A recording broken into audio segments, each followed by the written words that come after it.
The Sultan who terrorized dwarves, I, Sultan Ibrahim I, had an extraordinary and unconventional obsession with dwarves. I was so fascinated with them that I collected them and kept them as my personal slaves. Driven by an insatiable desire for the extraordinary, I ventured far and wide to acquire these extraordinary beings. I would go to great lengths to acquire as many dwarfs as possible, often resorting to kidnapping them from their families. Once I had acquired a dwarf, I would treat them as my personal pets, often dressing them in fancy clothing and building miniature buildings and furniture, and kept them in ornate cages. I would ride around on a giant tortoise pulled by a team of dwarf slaves. I also indulged in drunken orgies with the dwarfs.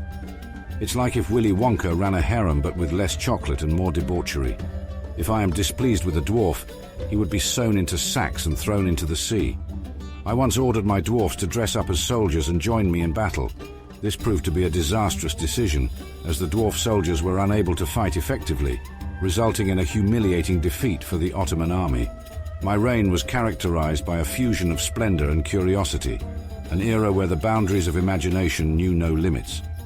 My fascination with dwarfs was a mere reflection of my longing to experience life's wonders from a different perspective, to celebrate the extraordinary in the ordinary.